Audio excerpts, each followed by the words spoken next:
attitude to life. As regards attitude to life, it is much the best to think that the experiences we have are necessary for us. Otherwise we will be continually making accounts and complaining that things are not fair. Taking up this point of view about our experiences gives more meaning to ourselves. This is the only way to get something from every experience. It is the only answer as to why we may have so many unpleasant experiences. Now, in order to keep up this point of view towards our experiences, we must remember and be awake. We must be awake to the conscious view that the experience belongs to us because our being needs it in order to develop. We then see that the material for our development lies in our experiences.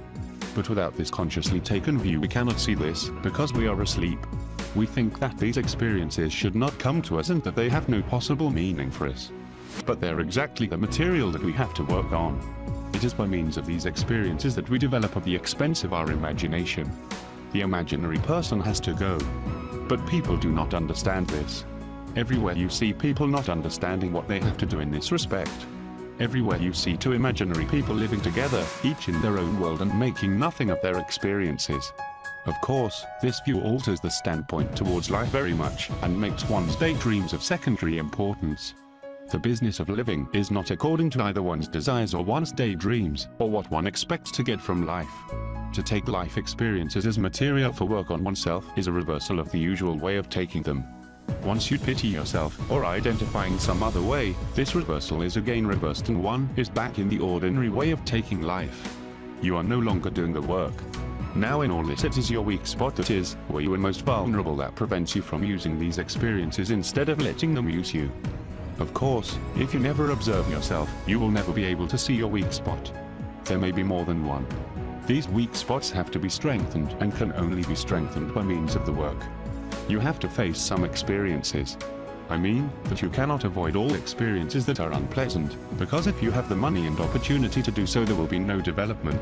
You will probably grow more and more narrow and selfish, which always seems to happen when there is no development. Now the taste of working is quite definite. When you are taking the experiences of life more consciously, it is a right arrangement of things in you that gives you a certain inner taste. Life is not driving you.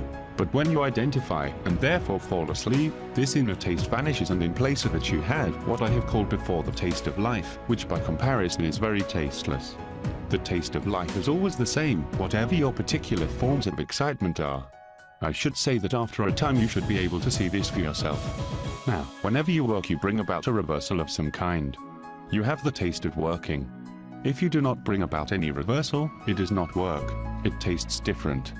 For example, to imagine one is working, when one is not really, does not bring about any reversal. People often imagine that they're observing when they are not. This is not working, and has none of the clean, astringent taste of working. Imagination reverses nothing. What you do in imagination leads to no kind of development. Now there is a general diagram connected with the four bodies of man, in which it is shown that man as he is driven from one end by life. As long as a man remains asleep and is mechanical, he is driven by one end of this machine. He is, therefore, properly called a machine. But if a man begins to develop himself interiorly by working, he begins to be driven from the other end, from the side of his will. If I will from the work to work on an experience that I find myself in, it will not drive me. I will not be able to change the experience, but I will be able to change the way I take it. Knowing this, my attitude towards the experience will be right. Of course, if every unpleasant experience makes you negative, your machine will be driven by life and you will remain exactly what you are supposed not to remain in this world, since we were created not to be driven by life. We were created not to be machines, but at the same time we can be machines and serve nature, and most people remain machines all their lives. A developing man begins to be worked, in part, from the will side, instead of from the life side of his machinery. He begins to make his machinery work at times in a certain way, which is the